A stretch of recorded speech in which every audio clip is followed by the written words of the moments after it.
لکه حدیث مبارک کې راځي عائشه رضی الله تعالی عنها فرمایي وی نبی علیه الصلاۃ والسلام به موږ سره د کور کارونه هم کولو. اوس د هغه وخت په کور کې څه کارونه وو؟ دا نن سبا چې کوم کارونه دي خدا خو نشته دی کنه. قالینونه صفا کول او کمرې صفا کول او فریجونه صفا کول دا شیزونه خو هغه زمانه کې ساده ژوند و. وی نبی علیه الصلاۃ والسلام به زموږ سره د کور کار هم کو. انکه د نبی علیه الصلاۃ والسلام په دغه وخت کې نخ بیبیانی وي. نو کو زه ته نو مونږ به چې په دومره بیبیانو کې به زه په خپل کار کوم. نخ بیبیانی وي د نبی علیه الصلاۃ والسلام. نو عائشه رضی الله تعالی فرمایي وی د نبی علیه الصلاۃ والسلام به مونږ سره په خپل د کور کار کوم. وی یو ځل زه د نبی علیه الصلاۃ والسلام سره ناست وم په خپل کور کې. وی په دې دوران کې بلی بیبي نبی علیه الصلاۃ والسلام له د خوراک څخه شعر ولېګو په کاسه کې وینځلې ورکړې وو چې دا نبی علیه الصلاۃ والسلام له وسه. پیغمبر زمون کر رادن نشو کاسه راغستې دا خوراک پکې راغستې دی. وی چې دا پلان کوي بیبي را کو چې دا نبی علیه الصلاۃ والسلام له وسه. ما چې دا خبر وورید چې دا پلان کوي بیبي راولېګو ما له غسره له داغه لاس ما په خپل لاس وو. داغه لاس له می گزار راواچو. دغه بد را باندې ولګیدا چې په خپل نمبر کې ولا ورکو کنه نو زما کر ولا سره را لېږي. بنو خدای کنه یو بل سره بیا زنانه خوې کنه بیبیان وي د نبی علیه الصلاۃ والسلام او هغه د زنانو فطرت خدا سي کنه چې یو زنانه بل زنانه نه برداشت کوي. نو نبی علیه الصلاۃ والسلام له چاغه خوراک راوړو چې دا پلان کوي بیبي را لګل دی. وی ما دغه غلاس په سپېړه باندې وو چې لکه دې دلته څه شي را لګو خپل بولان ته ورکړې وکړنه زما کر ولا سره را لېږي. وی داغه نه کاسه ورتا وشو او کم خوراک چې وغم غیر چا پیره پزمکه باندې څه شو ورتا وشو. وی نبی علیه الصلاۃ والسلام صرف دومره وی چې مایندې متباشه دا نبی علیه الصلاۃ والسلام کله بی اختیار به داسې الفاظ د خلې نه وتلو. کله به وی خلاص په خورو کې کړل شه کله به تندې دی په خورو کې کړل شه. دا کله کله د نبی علیه السلام د خلې نه داسې بی اختیار د الفاظ وتل. یو مونږ ته وی چې مایندې خو تباشه دا څه کوي کنه. وی نور نوم وانه غستو. نبی علیه الصلاۃ والسلام په خپل پاسې دو او هغه ټوکړي راټولولې او یو ځای کولې. هغه ټول ټوکړي راټولې کړې او راو یې ځای کړې او سیټ ته کې خو دې په خپل لګیا شو هغه خوړلې بیا او کوټې ته دن نشو. وی زمان نه لوخه راوغس نه وی کاسه راوغستا هغه وینځلې ورکړه چې دا اوس پلان کړل اوس څه دې ورله لوخه مات کو دی ورله سمات کو لوخه مات کو. یماته چې عائشه اوس دغه سزا ده چې دا غیله به توس د لوخه ورکای. ګوره دا د نبی رسول الله سو اخلاق مبارک او نور یو ته سنوي کو زه ته یو داسې سراغله کنه نو چې هغه دې سکړې ونه پاسې درې او پسې چې ښا دا چلونه کوي زناسي متدا کار کوي زناسي متدا غینه لوخه ورتاو کو نو دوال نه بوال زیات او د کنزل نه به کنزل زیات. او نبی علیہ الصلوۃ والسلام نوم وانه غست نومي وانه غست صرف دومره ورتوي دا نبی رسول الله د خپل بی اختیار الفاظو مند مهلاکی شدا سکوي دا سکوي تاسو. نو د نبی علیہ الصلوۃ والسلام اخلاق مبارکه پکور کې داسي وداسي کله کله به د بیبيانو سره ټوکی کولی ټکالی کولی. دا د نبی علیہ الصلوۃ والسلام د خپل بیبيانو سره ژوند حدیث مبارک کې راځي عائشه رضی الله تعالی فرمایي وی د نبی علیہ الصلوۃ والسلام سره په یو سفر کې روان وم. نو داسې یو خوشي بیابان ته ورسېدو چې خوشي بیابانو نبی علیہ الصلوۃ والسلام صحابه کرام ته ویل کې زای مخکې شابه وړای زر مخکې ځای. په ټول صحابه کرام لاړو اذن پاتې شو نبی علیہ الصلوۃ والسلام پاتې شو. امام نبی رسول الله داسې وکړو امام چې عائشه چې د منډي مقابله نه کو خوشي میدان دی. امام ته د الله پاک پیغمبر ولینا چې منډه وکړه زه په دغه ټایم کې وړو مجینه وزتي په منډه کې مخ کې شوم. مشمور منډه تیز وای کړ چرته غټ سره چرته وړکی وزري په منډه کې مخ کې شوم. امام ته د الله پاک پیغمبر و می درنه ګټلا وی چې عائشه ودی ګټلا ډیره مده تیر شو بیا سره چرته اتفاقی په بل سفر کې روانه و. بیا یو غزالت نو داسې خوشه بیابان بیا راغی. وی نبی علیہ الصلوۃ والسلام صحابه کرامو ته فرمایل چې لکه شابه زر ځای مخکې وړه ټول صحابه کرام لاړو چې پناه شو. امام نبی رسول الله بیا وکړه چې عائشه د منډي مقابله نه کو. امام د الله پاک پیغمبر ولینا چې دا ځل خو منډه واله نبی علیہ الصلوۃ والسلام را نه مخ کې شو. یو وجه دا وا چې زه لګه موټی شو ما غټه شو ما زنانه چې اکثر واده وشي به ورسته لګي غټ شي وزه د بدن نه پنده شو ما لګا نو منډه می تیز نه شو ول نبی علیہ السلام را په منډه کې مخ کې شو. امام نبی رسول الله چې دا سه وکړه مسکه شو. امام د عائشه بدل د اخلاص شو مخ کې تا ګټلی او وس ما وګټل. ګوره دا د نبی رسول الله د خپل بیبيانو سره سو اخلاق مبارک او پکور کې د نبی رسول الله داسې ژوند د خپل بیبيانو سره. د نبی علیہ الصلوۃ والسلام بیبيانی دا ټول د مالدارو خلکونو نه وي، د مالدارو کورونو وي، ډېر په ناز باندې لوی شوي وي. لکه ام حبیبه رضی الله تعالی عنها، دا د ابو سفیان رضی الله تعالی عنہ لور وه. ابو سفیان رضی الله تعالی عنہ خو د مکې سردار و، ملک و د مکې، دا د یو سردار د یو ملک لور و ام حبیبه رضی الله تعالی عنها. جویریه رضی الله تعالی عنها دا د حارث ابن زرار رضی الله تعالی عنہ لور وه. حارث ابن زرار دا د روغ قبیلی سردار و مشر. او دارنګ صفیه رضی الله تعالی، صفیه رضی الله تعالی دا د خوی ابن اخطب، دا خوی ابن اخطب دا د بنو قریظه مشر پاتې شوی دی، دا داغه لور وه. او عایشه رضی الله تعالی عنها دا د ابوبکر رضی الله تعالی لور وه. او حفصه رضی الله تعالی دا د عمر رضی الله تعالی لور وه. ام سلمه رضی الله تعالی عنها دا د مکی د قریشو د غټ خاندان نونه وي، د غټو خاندانونو جنکې وي. نو دا د نبی له صلوات و سلام کمی بیبیان چې دا د ټولو غټو خلکو نونه وي، خپل وړوکواله خپل ځواني ډیره په ښه انداز سره تیره کړې وه. خو د نبی علیه صلات وسلام په کور کې بیا خو څه نه و، د نبی علیه السلام په کور کې څه نه و. هلته خو نبی علیه صلات وسلام صرف په آخرت باندې نظر و. نبی علیه السلام به فرمایي زمونږ د دنیا د یو بل سره سویمه ده، زمونږ د دنیا د یو بل سره سویمه ده، زمونږ د دنیا د یو بل سره هېڅ نشته دی، زمونږ نظر صرف په آخرت باندې دی. کعب بن عجرة رضی الله عنه فرمایي یو ځل مې د نبی علیه صلات وسلام د مخ مبارک ته داسې وکتل که نه، نو ډېر د لوږې اثر پرې و، دا رنګ یې زیړ شوی و داسې. زه پوه شوم چې نبی علیه صلات وسلام ډېر سخت وږی دی. وی کور ته خپل ته لاړم، نو زما په کور کې هم څه شی د خوراک نه و، کور کې هېڅ نه و، خپل هم د خوراک څه نه و. وی داسې سارا طرف ته ووتم، ما چې څه چل وکړم، د نبی علیه السلام دا لوږه خو زما نه برداشت کېږي. سارا طرف ته ووتم او په دې غم کې روان یم چې څه چل وکړم. وی یو یهودي و باغ یې اوبه کاو، بوکې راخیجولې او باغ یې اوبه کاو. ما ورته وی چې دا باغ درله زه اوبه کړم نو ماله به څه مزدوري راکړې؟ وی چې او. ما چې څه مزدوري به راکړې؟ وی چې په یوه بوکه باندې به درته یوه کجوره میلاویږي، یوه بوکه دې راوخیجوله د اوبو تا ته به یوه کجوره میلاویږي. ما ورته چې ټیک ده منظور ده راته. وی شروع شوم هغه یهودي له مې هغه باغ اوبه کاو چې څه بوکې مې راوخیجولې د هغې په مقدار راته کجورې میلاو شي. کجورې مې راواغستې په منډه منډه باندې مې نبي علیه الصلاة والسلام له ځان راورسو. وی نبی علیه الصلاة والسلام ته مې کجورې کېښودې، وی نبي علیه السلام ډېر په مینه مینه باندې هغه کجورې وخوړې، وږې او ډېر په مینه یې وخوړلې. بیا راته وایي چې کعبه دا کجورې د کوم طرفه وي، دا دې د کوم ځای نه راوړي؟ ما ورته کیسه وکړې د الله پاکه پیغمبره ستا د مخ مبارک ته مې وکتل که نه په دې د لوږې اثر و، ما نه برداشت ونه شو. سارا ته ووتم ځکه په کور کې راکرم څه نه و، یو یهودي باغ اوبه کو، نو د هغې سره لګیا شوم، ما ورسره لږه مزدوري وکړو، نو دا کجورې مې پرې واغستې، دا مې تاله راوړې. وی نبي علیه الصلاة والسلام راته ډېرې دعاګانې وکړې، ډېرې دعاګانې راته وکړې چې الله دې په مال کې برکت واچوه. کعب بن عجرة ډېرې دعاګانې راته یې وکړې. نو د نبي علیه الصلاة والسلام په کور کې خو بیا داسې حالت و چې په میاشتو میاشتو پکې اور نه بلېدو او بیبیانې ټولې د غټو خاندانونو وي. نو چې کله داسې په مدینه منوره کې فتوحات شروع شو که نه، فتح رالی او په مال غنیمت کې څه مال راغی، نو د نبي علیه الصلاة والسلام بیبیانې رالی او د نبی علیه الصلاة والسلام نه مطالبه وکړه، وی د الله پاک پیغمبره موږ له اوس په نان نفقه کې لږ زیادت وکړه، اوس پر خو تا سره څه نه موږ در سره ګزاره کوله، خو اوس خو فتوحات وشو، ټول صحابه کرام مالدار شو، ټول ښه شوي دي، نو موږ لم لږ دې نفقه کې په دې جوړه جامه کې لږ زیادت وکړه که نه، دې کې راله لږ زیاتوالی وکړه.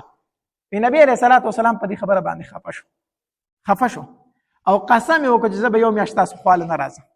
په دې ورځ کې اتفاقي نبی علیه السلام د اس نه غورځېدلی او پنډه یې لږه زخمي شوې وه، داسې بالخانه وه. نبی علیه الصلاة والسلام هغې ته وختو.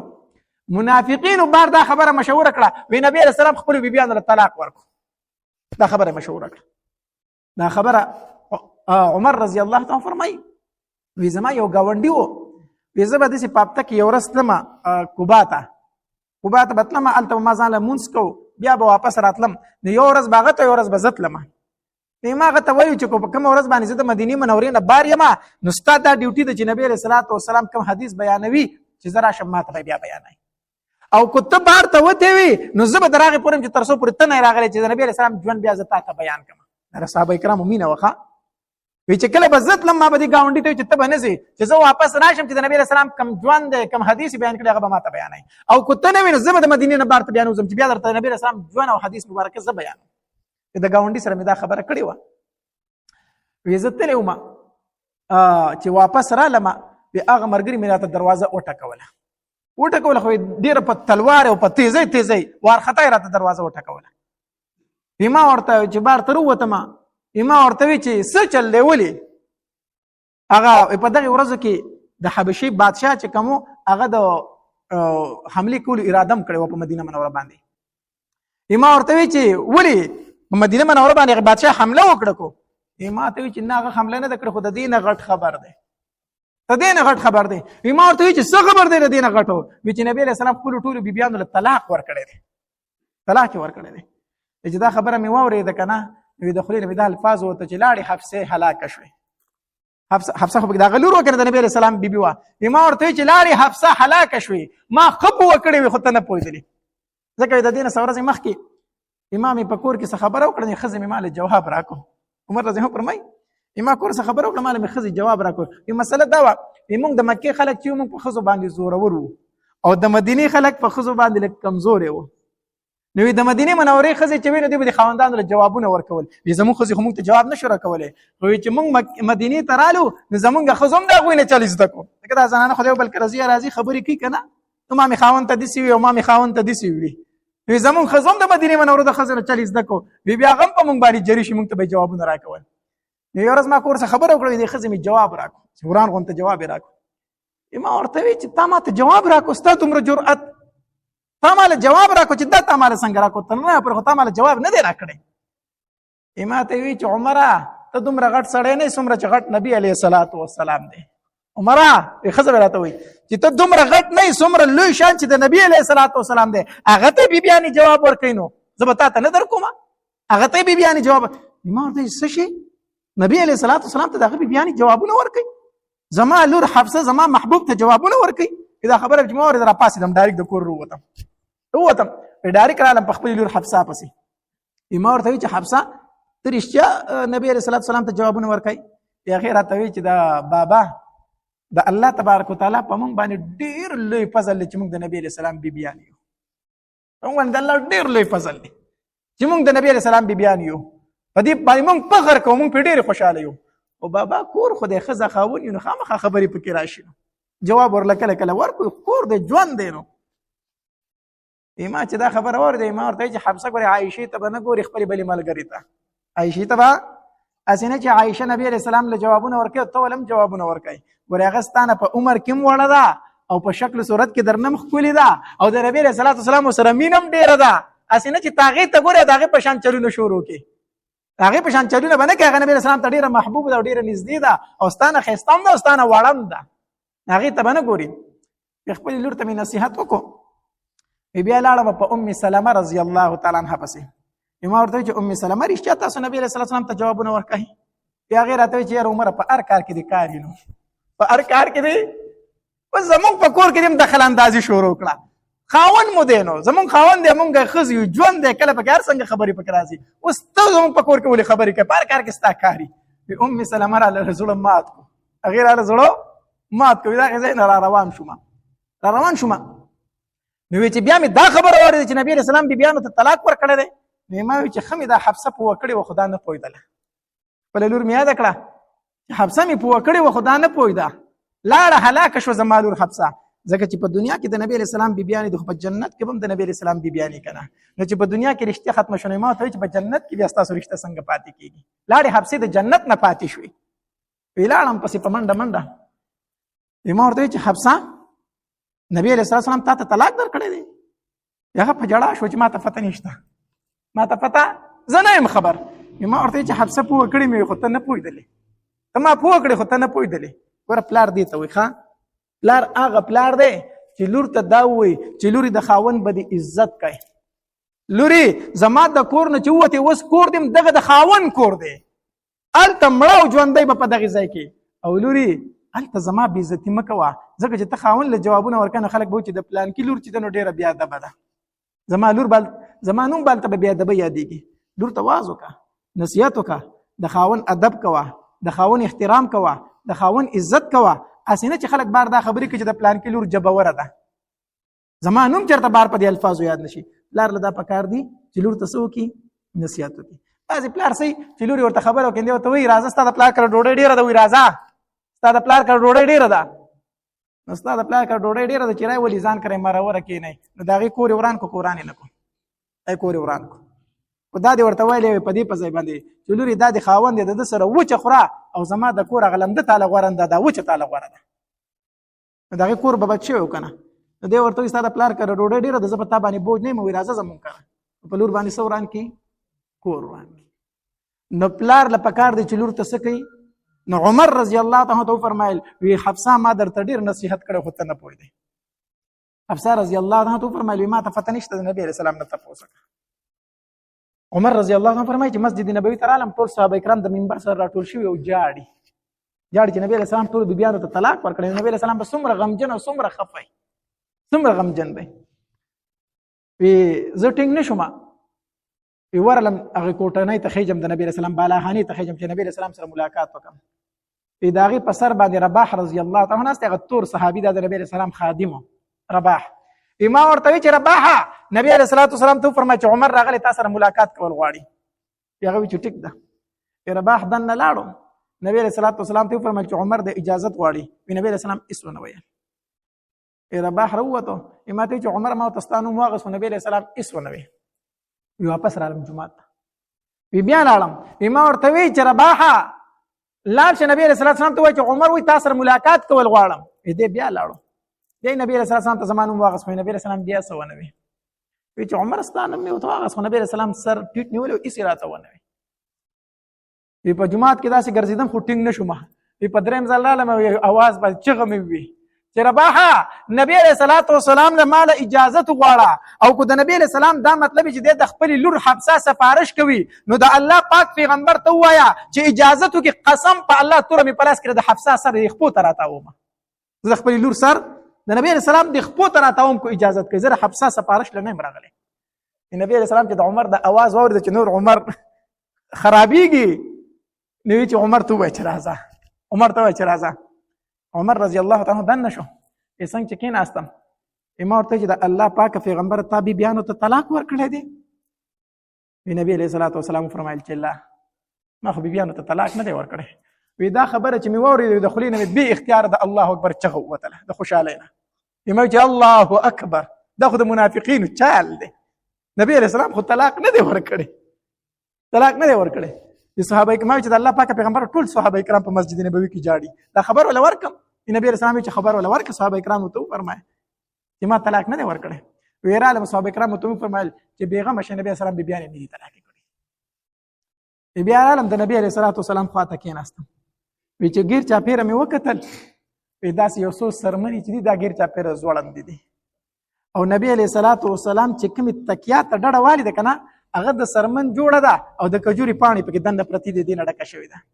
او نبی علیه الصلاة والسلام په یو انډيري باندې ډډه لګولې ده چې د کجورو د پانو نه جوړ دی نو د هغه انډيري نخې د نبی علیه السلام په جسم مبارک کې جوړی شوی دي نبی علیه السلام په جسم مبارک کې د انډيري هغه نخې دي نو چې دا سګیر چا پیره مې وکتل او دا سه لګ دوايي پرته وسیړتا د سرمنی چې په خلک وچی غ دوايي په مګي د باغت ته پارغه لګ دوايي غونته پرته و چې هغه ته مې وکتل زما د سترګو نه وخ روان شي ما چې د الله پاک پیغمبره ته الله ته ډېر خوښ نه چې عمر ولي ما چې دا يهود او دا نصارى خو د الله دشمنان نه دي چې بهشکه ولي نه دي ما ورته چې دا غي بادشاہان څنګه ژوند کوي د الله پاک پیغمبر ته د الله نه سوال ولي نه کوي چې زمونږ ژوند بدل کړي زما محبوب په انډيري باندې پروت دی د الله نه دعا وکړي چې دا غریبي او دا غربت ختم شي نبی علیہ السلام ته زما دا خبره څنګه واورېده کنه د چټای نه ډایرکټ نیخ کېناس داسې فورا کېناس نیخ د مخ دا رنگ داسې بدلیدو ورو د مخ مبارک سور شو ما ته چې عمر ګور چې ته په خپل دین کې شک کوي کو په دې دین اسلام کې د شک ته کو ما ورته چې نه د الله پاک پیغمبر زه چرته شک کوم استاد جسم مبارک دا نه خرانه نه برداشت کیږي چې باندې پروتي نبی علیہ الصلوۃ والسلام راته فرمایل چې عمره دغه يهود او دغه عیسایان په دې دنیا کې سنه سنه کارونه خو کوي کنه دا غي بدل ولا الله په دې دنیا کې ورکړي آخرت کې خو څه شته دی نه او زمونږ د نیکو اعمال بدري الله آخرت ته خېد عمره ته ولې فکر کوي آخرت باندې یقین نه لري زمونږ د دنیا سره هیڅ نشته دی الله بیا مې نبی رسول الله سلام نه اجازه وغوښته چې د الله پاک پیغمبره د خوش طبيعتي یو څو خبرې وکما ایمه چې د نبی اسلام لک خوشاله شي کو اجازه یو څو خبرې د خندا وکم د خوشاله نبی علیہ الصلوۃ والسلام راته فرمایي چې عمر وکه چې د الله پاک پیغمبر عالم خپل لور ته می وی چې کوته د عائشه سره سیالي کوي کنه نو عائشه در نخپلیم ده عائشه در په عمر کې کم هم ده او د عائشه سره د نبی سلام مینم زیاته ده اسینه چې تاغي ته ګوره او ځان خراب چرته نه کی دا خبره چې نبی سلام اورید دې سلام مسکې شو بیا مې ورته چې د الله پاک پیغمبر ام سلمہ ډیر ورټل ما ستا بیبي ام سلمہ غي ورټل مې ماته چې ولی ما ورته چې د نبی صلی الله علیه وسلم تاسو جوابونه ورکوي نه غیرته چې عمر پارش کې د کار دی زمون کور کې کار ساتي دا خبره چې نبی صلی الله علیه وسلم اورید مسکې شو وای خندل نبی صلی الله علیه وسلم و خندل مسکې شو چې ما بیبيانو له طلاق نه دی ورکړي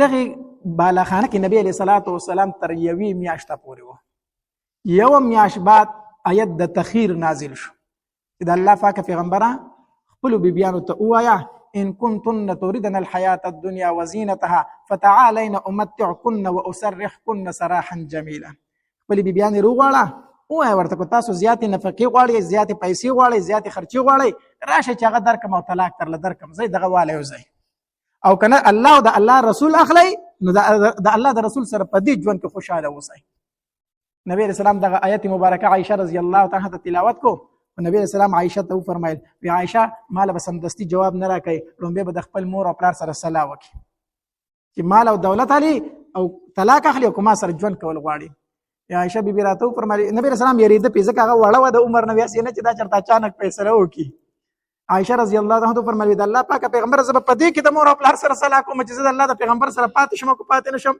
پیسې دنیا نه اخلم او د الله پیغمبر اخلم په دې کې زما مور او پلار ته ضرورت نشته نبی رسول الله سلام ډیر خوشاله شو او عائشه بیبي ته فرمایل د الله پاک پیغمبره ما خو درته چې د الله پیغمبر غواړم دنیا نه غواړم خو زما د خبره بنور بیبيانو ته نه کوي دا به نه کوي چې دې شی وته نه پکې و چې مال طلاق راکې یو خو پکې کم شي کنه یو پکې کم شي کنه نو موږ له بلک ټیم زیات راکې زموږ سره بیا لک زیات ټیم زما د خپل خبر به نور ته نه کوي چې عائشه و چې د الله پیغمبر غواړم نبی رسول الله مسکه شو عائشه الله ز انصافدار را لګلم الله ز نرمي کون کې را لګلم سختی کون کې نه را لګلم زب ټول بیبيانو ته چې عائشه دا فیصله دا تاسو خپل فیصله وکړي زب ورته واما او بیا نبی رسول الله یوي بیبي لاله وی عائشه خدا سي وي تاسو سوایي ټول بیبيانو موږ د الله او د الله رسول اخلو د الله او د الله رسول اخلو دنیا نه اخلو غرض مې سکو ټیم نه وخت شو دا د نبی علیہ الصلوۃ والسلام اخلاق مبارک څه شو نبی اسلام اخلاق مبارک او د خپل کور والو سره د خپل بیبيانو سره په کور کې دنه نو په کور کې بدن د ځان نظمري نه رغی ښا ځان بس نه رغی زمانه نه رغی چې واړه درنم تنګي خزي درنم تنګي ټول کور درنه تنګي چې ته بارته وزي و شکر الحمدلله او چې کور ته رانه وزي نو بیا راغی نو کوستا ژوند دي سي وو چې کور زنانه وي چې ته کور ته رادن نشي چې بیا راغی نو په خپل ژوند باندې افسوس وکړه په خپل ژوند باندې څه وکړه افسوس وکړه چې ته کور ته دنه کېږي او خلک وایي چې بیا راغی چې پتا باندې بار خلک خوشاله او کور در باندې خلک تنګو نو ستا په دې ژوند باندې افسوس پکار دی بیا ته د نبی علیہ السلام په شان ژوند نه تیری ځکه ژوند خو هغه حدیث مبارک کې راځي وي ډیر ژوند چې دی وي دا په کور کې تیروه خپل فارغ اوقات په کور کې تیروه نو په کور کې بته د بیبيانو سره د وړو په شانتي ژوند کوي کور وړو کې وسه او بار لوی وسه بار سوسه لوی وسه نو کور به د خلکو سره نرمۍ سره راځي خیسته ژوند بکای د خندا ژوند بکای دا نه چې زه خو ځان له سوکم او کور براتم خلک کینی پاسي او بار براتم خلک کینی پاسي کور ستا ژوند د 24 غنټې ته د خلک کینی او پاسي خو په پوزه به ولګای کنه بار خو ته کله کله د خلکو سره ملاويږي کور خو 24 غنټې نو هر ټیم به خلک ته په داسه کې ولاړی نه کور به ډیر د نرمۍ ژوند کوي الله تبارک وتعالى د عمل کولو توفیق نصیب